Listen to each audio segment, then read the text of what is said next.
쌀통에 쌀이 얼마 남지 않았어요. 여보, 지금껏 쌀이 비도록 뭘 한 거요? 당신은 뭘 했는데 나한테 큰 소리예요! 그랬다. 항상 남편 복남은 일을 안 하고 몸이 아픈 탓에 모든 살림은 부인 옥남의 몫이 되어버렸다. 저 사람은 답값도 못한다니까. 어쩌다 저런 사람이 태어났을꼬. 마누라가 불쌍하지. 마을 사람들의 수군거림은 계절을 가리지 않았습니다. 남편이 남편 구실을 해야지. 그것도 남편이라고 대꾸 살아? 처음에는 아내 옥순도 그를 감쌌습니다. 남들이 뭐라 해도 우리 서방은 마음이 착해요 라며 웃어 넘겼지요. 하지만 해가 바뀌고 또 바뀌면서 쌀독이 바닥을 드러내는 날이 잦아지자 드디어 옥순의 눈빛도 달라지기 시작했습니다. 일은 내가 다 했는데 당신이 왜 아파? 으이구, 저 인간 오늘도 저러고 있네! 밥상에서조차 말이 없어졌습니다. 아침에 남편과 눈도 마주치지 않게 됐지요. 그러던 어느 가을 아침이었습니다. 남편 복남이 말했습니다. 여보, 오늘은 나도 밭에 같이 나가리다. 복남이 말했습니다. 옥수는 대답 없이 먼저 나섰지요. 밭에 도착해 1시간쯤 지났을까요? 복남이 힘이 들어 허리를 펴고 땀을 닦는 사이 옥순이 호미를 땅에 꽂으며 울분을 터뜨리며 폭발했습니다. 당신 때문에 굶어 죽겠어. 그것도 일이라고 하는겨! 아우, 속 터져! 허구한 날 아파서 끙끙대고 일이란 일은 여자인 내가 다 하고 내가 뭐 때문에 당신이랑 살아야 해? 복남은 그 말이 무슨 뜻인지 바로 알아챘습니다. 드디어 올 것이 왔구나. 나 먼저 갈 테니 당신은 앞으로 집에 오지 않았으면 좋겠어요. 아니, 그냥 이렇게 나약하게 살 바엔 죽어버렸으면 좋겠다고요. 옥수는 돌아보지도 않고 한 걸음에 남편 복남을 뒤로하고 그대로 밭고랑을 가로질러 걸어갔지요. 발소리가 점점 멀어졌고 이내 들리지 않았습니다. 이 이야기는 바로 그때로 거슬러 올라갑니다. 옛날 옛적 어느 봄날의 일입니다. 야담유식의 이야기가 계속될 수 있도록 구독과 좋아요로 응원의 마음을 보내주세요. 자, 그럼 오늘도 감동적인 옛날 이야기 지금 바로 시작합니다. 아내가 남편을 밭에 버리고 집으로 돌아갔습니다. 조선 어느 산골 마을의 일입니다. 마을 사람들은 그를 복남이라 불렀습니다. 아니, 정확히는 쓸모없는 복남이라 불렀지요. 이름 앞에 늘 그 말이 붙었습니다. 복남은 몸이 가늘고 손이 느렸습니다. 곡괭이를 들면 다른 사람의 절반도 못 팠고 낫을 쥐면 손바닥에 물집이 먼저 잡혔지요. 옆집 돌쇠는 하루에 논 2마지기를 가는 동안 복남은 1마지기를 채 끝내지 못했습니다. 저 사람은 밥값도 못한다니까. 어쩌다 저런 사람이 태어났을꼬. 마누라가 불쌍하지. 쯧쯧. 마을 사람들의 수군거림은 계절을 가리지 않았습니다. 처음에는 아내 옥순도 그를 감쌌습니다. 남들이 뭐라 해도 우리 서방은 마음이 착해요라며 웃어 넘겼지요. 하지만 해가 바뀌고 또 바뀌면서 쌀독이 바닥을 드러내는 날이 잦아지자 옥순의 눈빛도 달라지기 시작했습니다. 밥상에서 말이 없어졌습니다. 아침에 눈을 마주치지 않게 됐지요. 그러던 어느 가을 아침이었습니다. 여보, 오늘은 나도 밭에 같이 나가리다. 복남이 말했습니다. 옥수는 대답 없이 먼저 나섰지요. 밭에 도착해 1시간쯤 지났을까요? 복남이 허리를 펴고 땀을 닦는 사이 옥순이 호미를 땅에 꽂았습니다. 당신 때문에 굶어 죽겠어. 복남은 그 말이 무슨 뜻인지 바로 알아채지 못했습니다. 옥순아? 나 먼저 가요. 옥수는 돌아보지 않았습니다. 그대로 밭고랑을 가로질러 걸어갔지요. 발소리가 점점 멀어졌고 이내 들리지 않았습니다. 복남은 밭두렁에 혼자 남겨졌습니다. 얼마나 앉아 있었을까요? 해가 중천을 넘어 서쪽으로 기울었습니다. 들판에는 바람 소리만 남았지요. 갈 곳이 없다. 그 생각이 들자 복남은 아무렇지도 않았습니다. 오히려 그게 더 무서웠지요. 서러움도 분노도 눈물도 나오지 않았습니다. 그저 텅 빈 느낌만 가슴 한가운데 남아 있었습니다. 복남은 천천히 일어났습니다. 그리고 마을 반대 방향 산길 쪽으로 걷기 시작했지요. 한참을 걷다가 그는 멈춰 섰습니다. 산 중턱 소나무 사이로 낡은 기와지붕 하나가 보였습니다. 마을 사람들이 절대 가까이 가지 않는 그곳. 밤이 되면 불빛이 보인다는 곳. 아이들이 귀신 이야기를 할 때 꼭 등장하는 그곳. 흉가였습니다. 어차피 갈 곳도 없는데. 복남은 잠시 서 있다가 발걸음을 옮겼습니다. 두려움이 없었다면 거짓말이겠지요. 하지만 그 두려움보다 더 깊은 곳에 더는 잃을 것도 없다는 묘한 담담함이 자리 잡고 있었습니다. 삐걱. 문이 열렸습니다. 흉가 안은 어두웠습니다. 무너진 창호지 사이로 저녁 바람이 스며들었고 곳곳에 거미줄이 쳐져 있었지요.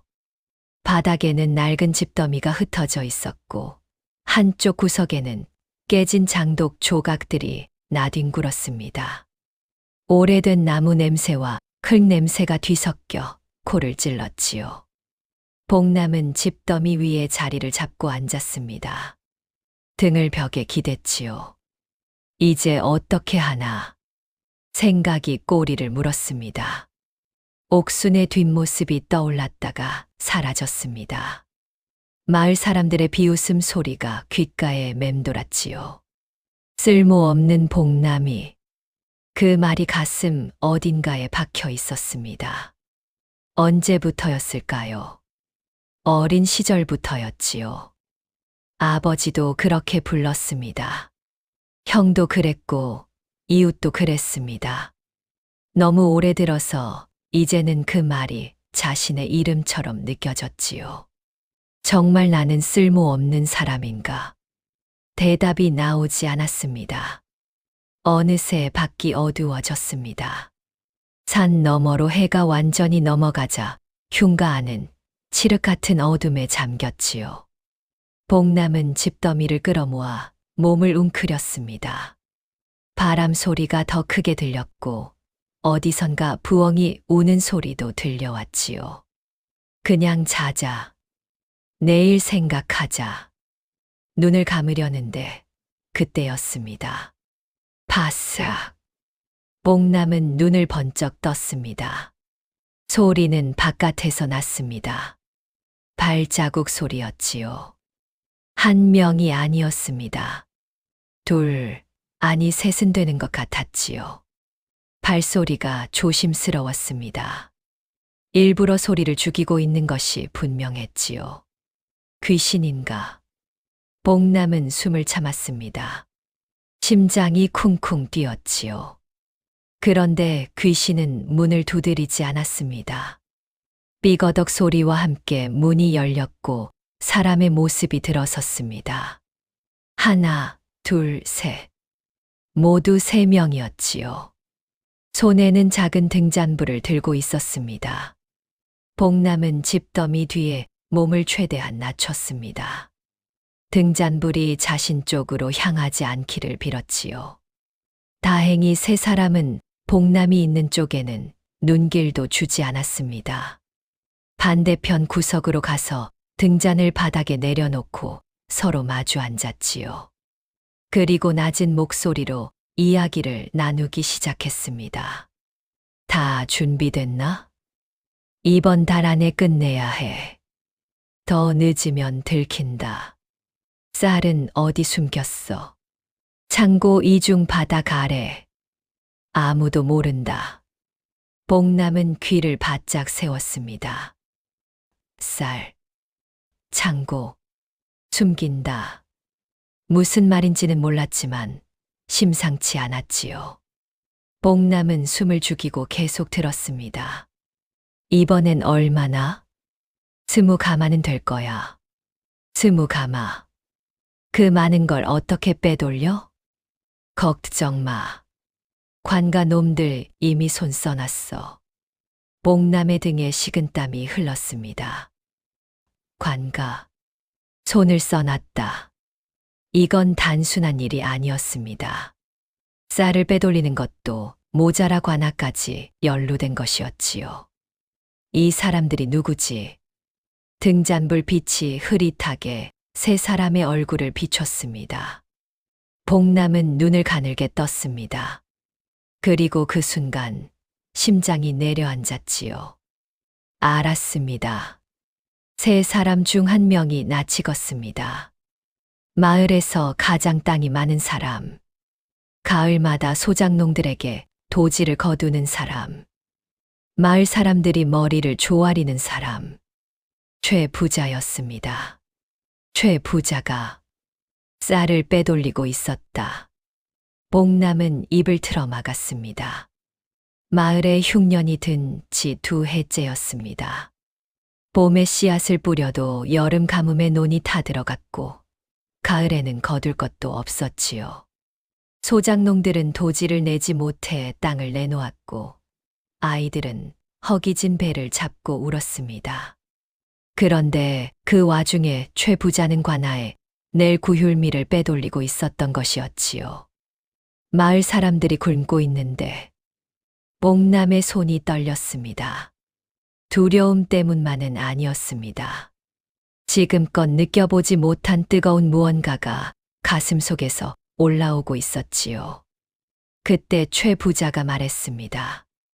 다음 달 이맘때 한 번 더 모인다. 그때까지 입 다물어. 알겠습니다.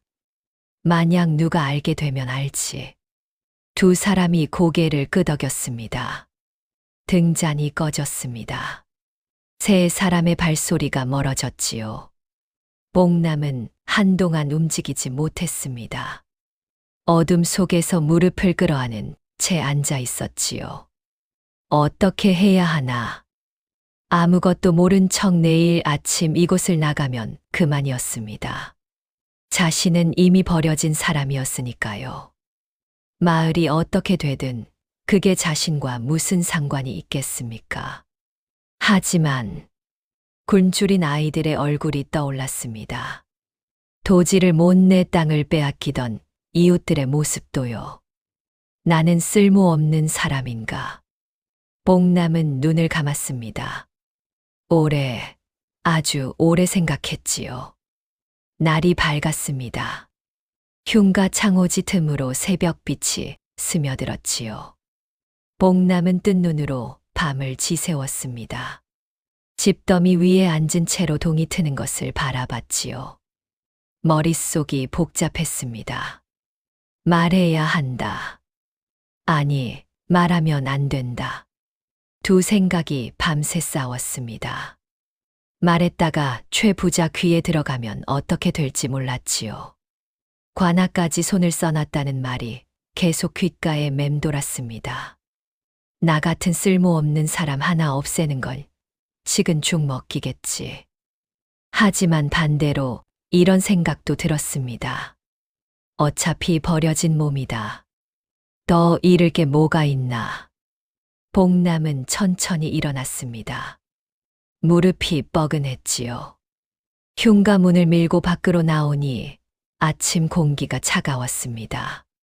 소나무 사이로 안개가 피어오르고 있었지요. 복남은 산길을 내려오며 생각을 정리했습니다. 무작정 떠들고 다닐 수는 없었습니다. 증거가 없었으니까요. 자신이 말한다 해도 마을에서 제일 힘없는 사람의 말을 누가 믿겠습니까? 오히려 최 부자에게 찍혀 더 큰 화를 당할 수도 있었지요. 증거가 필요하다. 그 생각이 드는 순간 복남 스스로도 놀랐습니다. 평생 어떤 일도 제대로 해본 적 없는 자신이 지금 뭔가를 해보겠다고 마음먹고 있었으니까요. 복남이 처음 찾아간 사람은 마을 서당의 훈장 어른이었습니다. 훈장 어른은 마을에서 몇 안 되는 글 아는 사람이었지요. 나이가 이른이 가까웠지만 눈빛은 여전히 형형했습니다. 평소에 말이 없고 조용했지만 옳고 그름에 있어서만큼은 누구보다 단호한 분이었지요. 복남이 살인문 앞에서 머뭇거리자 안에서 소리가 들렸습니다. 거 누구요? 저 복남이옵니다. 잠깐 여쭤볼 것이 있어서요. 잠시 침묵이 흘렀습니다. 들어오게. 복남은 방 안으로 들어가 무릎을 꿇었습니다. 그리고 어젯밤에 들은 것을 낮은 목소리로 천천히 털어놓았지요. 훈장 어른은 처음에는 그저 듣고만 있었습니다. 그런데 이야기가 이어질수록 미간이 좁혀졌지요. 들고 있던 담뱃대를 내려놓았습니다. 스무 가마라 했나? 예, 그리 들었습니다. 관아와 손을 썼다고? 예. 훈장 어른이 눈을 감았습니다. 한동안 아무 말이 없었지요. 복남아. 예. 자네, 그 말이 얼마나 위험한 말인지 알고 하는 건가? 복남은 고개를 들었습니다. 압니다. 그래도 말씀드려야 할 것 같았습니다. 훈장 어른이 복남을 오래 바라봤습니다. 그 눈빛이 조금 달라졌지요. 알겠네. 하지만 지금 당장 움직이면 안 돼. 증거가 있어야 해. 저도 그리 생각했습니다. 다음 달에 다시 모인다 했지. 예, 이맘때 한 번 더 모인다 했습니다. 훈장 어른이 천천히 고개를 끄덕였습니다. 그때까지 기다린다. 그리고 그날 밤 증거를 잡아야 해. 그날부터 복남의 하루가 바뀌었습니다. 낮에는 마을 어귀에서 품팔이를 했지요. 워낙 느리고 약했기에 맡겨주는 일이 많지는 않았습니다. 하지만 복남은 마다하지 않았습니다. 일이 없는 날은 흉가 주변을 살피며 지형을 익혔지요. 최 부자의 창고도 멀리서 눈여겨봤습니다. 어디에 있는지, 드나드는 사람이 몇인지, 낮에는 어떻게 관리되는지를 하나하나 머릿속에 담아뒀지요. 그런데 그러던 중이었습니다. 하루는 마을 우물가에서 물을 깃다가 옥순과 마주쳤지요. 두 사람은 동시에 멈췄습니다. 옥순이 먼저 시선을 돌렸습니다. 어디서 자고 있어요? 그냥 여기저기. 옥순의 표정이 살짝 흔들렸지요. 하지만 이내 굳어졌습니다. 빨리 딴 데 가서 자리 잡아요. 이 마을에서 당신 욕하는 사람 천지야. 복남은 아무 말도 하지 않았습니다. 옥순이 물동이를 이고 돌아서는 뒷모습을 바라봤지요. 저 사람도 언젠가 알게 될 것이다. 무슨 뜻인지 복남 자신도 몰랐습니다. 그냥 그런 생각이 들었지요. 그렇게 한 달이 흘렀습니다. 드디어 그날이 왔습니다. 훈장 어른과 복남은 해가 지기 전부터 흉가 뒤편 수풀 속에 몸을 숨겼습니다. 바람이 차가웠지요.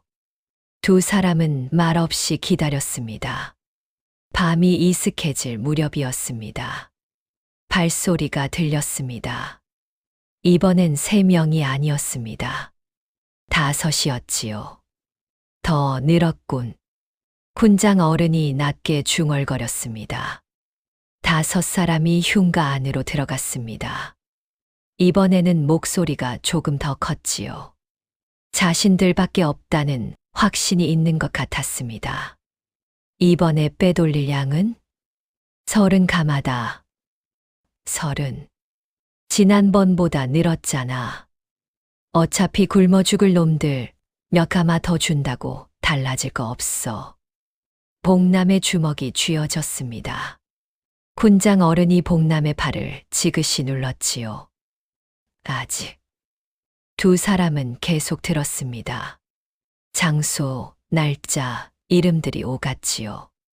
군장 어른은 소매 안에 숨겨온 작은 종이에 하나하나 받아 적었습니다. 그리고 1시간쯤 지났을까요? 5사람이 흉가를 나서기 시작했습니다. 그런데 그때였습니다. 마지막으로 나오던 사내 하나가 갑자기 걸음을 멈췄지요. 잠깐. 복남은 심장이 멎는 것 같았습니다. 방금 저기 수풀에서 뭔가 움직인 것 같은데. 복남은 숨을 멈췄습니다. 심장 소리가 자신의 귀에도 들릴 것 같았지요. 옆에서 훈장 어른도 꼼짝 않고 있었습니다. 두 사람은 수풀 속에서 몸을 최대한 낮췄지요. 뭐가 움직였어. 저기, 저 수풀. 발소리가 가까워졌습니다. 들키면 끝이다. 복남의 머릿속이 하얘졌지요. 그런데 바로 그 순간이었습니다. 푸드득. 수풀 속에서 산새 한 마리가 퍼드덕 날아올랐습니다. 아, 새였네. 겁도 많아. 가자. 발소리가 멀어졌습니다. 복남은 그제야 숨을 내쉬었지요. 온몸에서 힘이 쭉 빠졌습니다. 군장 어른도 가슴을 쓸어내리며 조용히 중얼거렸지요. 하늘이 도왔구먼. 두 사람이 움직인 것은 발소리가 완전히 사라지고도 한참이 지나서였습니다. 수풀을 빠져나온 훈장 어른은 손에 쥔 종이를 펼쳤습니다. 흐릿한 달빛 아래 빼곡하게 적힌 글자들이 보였지요. 이걸로 충분하겠습니까? 복남이 물었습니다. 충분하고도 남지. 장소, 날짜, 이름까지 다 있으니. 군장 어른의 목소리는 차분했지만 눈빛은 단단했습니다. 그런데 복남아. 예. 이걸 관아에 가져가도 소용없어. 관아가 이미 손 써놨다 했잖아. 그럼 어떻게 해야 합니까? 군장 어른이 잠시 생각하다 말했습니다. 가명이다. 관아 위, 가명으로 직접 가야 해. 복남은 고개를 들었습니다. 가명.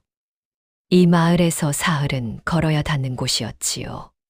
제가 가겠습니다. 말이 입에서 나오고 나서야 복남은 자신이 한 말이 실감났습니다. 평생 마을 밖을 나가본 적도 없는 자신이 가명까지 걸어가겠다고 한 것이었지요. 군장 어른이 복남을 바라봤습니다. 자네가 가겠다고? 저 말고 누가 갑니까? 군장 어른은 연세가 있으시고 이 일을 아는 사람은 저뿐이지 않습니까? 군장 어른은 오래 복남을 바라봤습니다. 그러더니 천천히 고개를 끄덕였지요.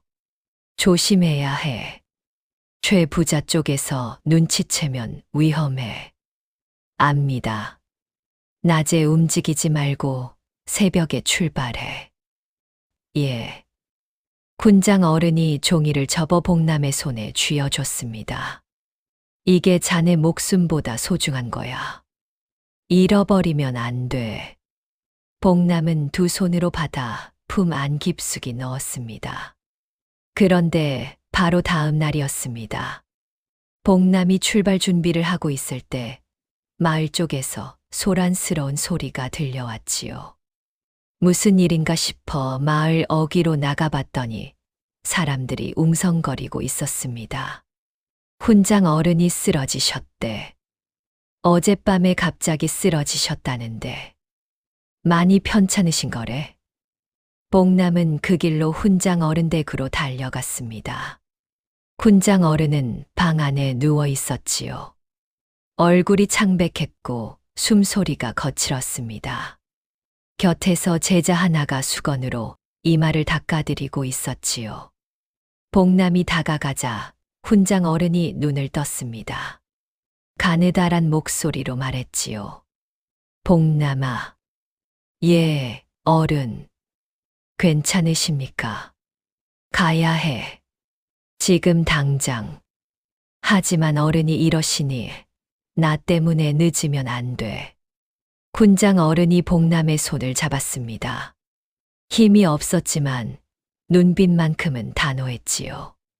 이 마을 사람들이 굶고 있어. 더 이상 기다리면 안 돼. 복남은 입술을 깨물었습니다. 다녀오겠습니다. 복남은 새벽 어둠 속에서 마을을 빠져나왔습니다. 산길을 따라 걷기 시작했지요. 낮에는 숲속에 몸을 숨겼고 밤에 다시 걸었습니다. 최 부자의 눈이 어디까지 닿아 있는지 몰랐으니까요. 하루가 지나고 이틀이 지났습니다. 발바닥에 물집이 잡혔고 허기가 졌지요. 가져온 주먹밥은 하루 만에 바닥났습니다. 냇물로 배를 채우며 걸었지요. 쓸모없는 복남이가 이 먼 길을 가고 있다. 걸으면서 그 생각이 들자 실소가 나왔습니다. 우습기도 하고 묘하기도 했지요. 사흘째 되던 날 오후였습니다. 저 멀리 가명의 지붕이 보였습니다. 복남은 걸음을 멈추고 잠시 바라봤지요. 그러고는 품속의 종이를 한번 확인하고 다시 걸음을 내딛었습니다. 가명 앞에서 복남은 문지기에게 막혔습니다. 거 무슨 일이오? 고할 것이 있습니다. 관아와 연루된 비리입니다. 비리. 그런 말 하는 사람이 한둘인 줄 알아? 꺼져. 이것을 보십시오. 복남이 품에서 종이를 꺼냈습니다. 문지기가 흘겨보다가 종이를 받아들었지요. 한 줄, 두 줄 읽어 내려가더니 표정이 변했습니다. 잠깐 기다려. 문지기가 안으로 뛰어 들어갔지요. 얼마 지나지 않아 안에서 관복 차림의 사람이 나왔습니다. 내가 이걸 가져왔느냐? 예. 어떻게 알았느냐? 직접 들었습니다. 그 관리가 복남을 위아래로 훑어봤습니다. 행색이 초라했지요. 사흘을 걸어온 몰골이었으니까요. 이름이 무엇이냐? 복남이옵니다. 어느 마을 사람이냐? 복남이 마을 이름을 댔습니다. 관리가 종이를 다시 한번 찬찬히 읽었습니다. 그러더니 고개를 들었지요. 들어오너라. 그것이 시작이었습니다. 가명에서는 즉각 조사에 착수했지요. 복남의 진술과 종이에 적힌 내용을 바탕으로 사람을 풀었습니다. 그리고 닷새 후, 복남이 마을로 돌아오던 날, 가명의 포졸들이 먼저 마을에 들이닥쳤습니다. 최 부자의 창고 이중 바닥 아래에서 쌀 32 가마가 쏟아져 나왔습니다. 마을 사람들이 입을 다물지 못했지요. 이게 어찌 된 일이야? 최 부자가 잡혀가고 있어. 포졸들이 창고를 다 뒤지고 있다. 쌀이 나왔대. 숨겨놓은 쌀이. 사람들이 웅성거리는 가운데 마을 어귀로 복남이 터벅터벅 걸어 들어왔습니다. 발은 부어 있었고 얼굴은 까맣게 탔지요. 옷은 흙투성이었습니다. 그런 복남을 보고 마을 사람들이 하나둘 멈춰 섰습니다. 저게 복남이 아닌가? 복남이가 한 거야? 이게 다 쓸모없다던 복남이가? 그때였습니다. 사람들 사이를 비집고 한 사람이 달려 나왔습니다. 옥순이었지요. 옥순은 복남 앞에 서더니 아무 말도 하지 못했습니다. 입술이 떨렸지요. 당신이 한 거예요. 복남은 멋쩍게 웃었습니다. 그냥 할 수 있는 걸 했소.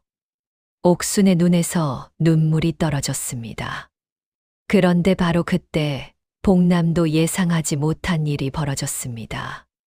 가명에서 나온 관리가 복남을 불렀지요. 복남이라 했느냐? 예. 감사께서 직접 보자 하신다. 마을 사람들이 술렁였습니다. 복남은 그 자리에서 굳어버렸지요. 감사께서 나를? 가명으로 다시 들어가는 복남의 발걸음은 사흘 전과 달랐습니다.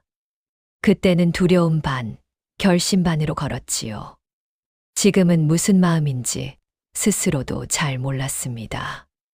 그저 한 발 한 발 내디딜 뿐이었지요. 관리가 안내하는 대로 따라가자 넓은 방 안에 관복을 입은 사람이 앉아 있었습니다. 나이가 50은 돼 보였고 눈빛이 깊었지요. 감사였습니다. 복남은 무릎을 꿇었습니다. 고개를 들어라. 복남이 고개를 들었지요. 감사가 복남을 한동안 바라봤습니다. 내가 이 종이를 가져온 사람이냐? 예. 사흘을 걸어왔다 했느냐? 예. 왜 그랬느냐? 복남은 잠시 생각했습니다. 마을 사람들이 굶고 있었습니다. 그걸 알고도 모른 척할 수가 없었지요. 감사가 말없이 고개를 끄덕였습니다. 그것뿐이냐? 예. 두렵지 않았느냐? 두려웠습니다. 복남이 솔직하게 답했지요. 두려웠지만 어차피 잃을 것도 없는 몸이었습니다. 감사가 낮게 웃었습니다. 차갑지 않은 웃음이었지요. 잃을 것이 없는 사람이 가장 용감한 법이지. 감사가 옆에 선 관리에게 눈짓을 보냈습니다. 관리가 무언가를 들고 와 복남 앞에 내려놓았지요. 비단 보자기에 쌓인 것이었습니다. 이게 무엇입니까? 복남이 물었습니다. 열어봐라. 복남이 조심스럽게 보자기를 풀었습니다. 안에는 쌀 5가마 값에 해당하는 엽전 꾸러미와 함께 붉은 도장이 찍힌 문서 한 장이 들어 있었지요. 그 문서는 내공을 기록한 것이다. 그리고 엽전은 내가 마땅히 받아야 할 것이고. 복남은 멍하니 내려다봤습니다. 저는 이런 것을 바라고 한 것이 아닙니다. 알고 있다. 그래서 주는 것이다. 감사가 자리에서 일어났습니다. 복남아. 예. 앞으로도 그렇게 살아라. 잃을 것이 없다고 생각하는 사람이 세상을 바꾸는 법이니. 복남은 그 말을 가슴에 새겼습니다. 마을로 돌아오는 길은 올 때보다 훨씬 가벼웠습니다. 발바닥은 여전히 아팠지만 걸음이 달랐지요. 마을 어귀에 들어서자 사람들이 나와 있었습니다. 군장 어른도 나와 계셨지요. 몸이 완전히 낫지는 않았는지 지팡이를 짚고 있었지만 눈빛만큼은 환했습니다. 잘 다녀왔느냐? 복남이 고개를 숙였습니다. 다 어른 덕분입니다. 군장 어른이 손을 저었지요. 아니야. 자네 덕분이야. 나는 종이에 글씨만 적었을 뿐이고. 마을 사람들이 하나둘 복남에게 다가왔습니다. 복남아, 우리가 잘못했다. 그동안 우리가 너무했지. 미안하네, 복남이. 복남은 고개를 저었습니다. 괜찮습니다. 다들 힘드셨으니까요. 그 말에 몇몇 안악들이 눈시울을 붉혔지요. 최 부자는 가명으로 끌려가 엄히 다스려졌습니다. 빼돌린 쌀은 모두 환수되었고 관아와 결탁했던 아전들도 함께 처벌을 받았지요. 그해 겨울 마을 사람들에게는 구휼미가 제대로 돌아왔습니다. 오래간만에 아이들이 따뜻한 밥을 먹을 수 있었지요. 그리고 최 부자가 비워둔 땅은 소작농들에게 돌아갔습니다. 오랫동안 땅을 빼앗겼던 이웃들이 다시 자기 논을 갖게 된 것이지요. 마을이 달라졌습니다. 봄이 왔습니다. 복남은 마을 사람들과 함께 논에 나갔습니다. 여전히 손이 느렸고 허리도 남들보다 먼저 아팠지요. 하지만 이상하게 아무도 뭐라 하지 않았습니다. 복남아, 저쪽 좀 봐줘. 복남씨, 여기 물고 좀 같이 봐줘요. 사람들이 먼저 말을 걸었지요. 복남은 그것이 어색했습니다. 평생 처음 있는 일이었으니까요. 사람이 쓸모 있고 없고는 일에 빠르기로 정해진 게 아니었구나. 그 생각이 들었습니다. 논두렁에서 잠시 허리를 펴는데 옆에 누가 다가왔지요. 옥순이었습니다. 물 한 사발을 들고 와 내밀었지요. 목마르지 않아요? 복남이 사발을 받아들었습니다. 물을 한 모금 마시고 옥순을 바라봤지요. 옥순은 시선을 살짝 돌리며 말했습니다. 미안해요. 복남은 잠시 아무 말도 하지 않았습니다. 나도 잘 못했소. 옥순이 고개를 들었지요. 내가 먼저 포기했으니까. 당신이 나를 포기하는 것도 당연했소. 옥순의 눈이 빨개졌습니다. 그런 말 하지 말아요. 사실이니까 하는 거요. 복남이 빙긋 웃었습니다. 옥순도 따라 웃었지요. 그것이 오랜만에 두 사람이 같이 웃는 순간이었습니다. 그해 여름 마을에 새 우물이 하나 생겼습니다. 마을 사람들이 힘을 모아 판 우물이었지요. 우물 옆에 작은 돌비석 하나를 세웠는데 거기에는 이런 글귀가 새겨져 있었습니다. 이 마을을 살린 사람, 복남. 군장 어른이 손수 써준 글씨였지요. 복남은 그 비석 앞에 서서 한동안 말이 없었습니다. 눈물이 날 것 같았지요. 하지만 나오지 않았습니다. 대신 가슴 깊은 곳이 뜨거워지는 느낌이 들었지요. 쓸모없는 복남이 그 말이 떠올랐다가 사라졌습니다. 이제는 그 말이 자신의 이름이 아니었으니까요. 훗날 사람들은 그 이야기를 이렇게 전했습니다.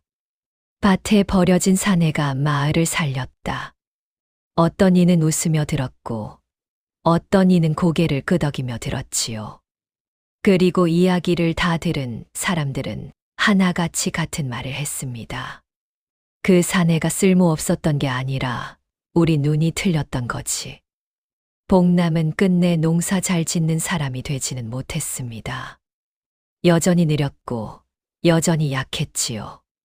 하지만 마을에서 그를 쓸모없다고 부르는 사람은 다시는 없었습니다.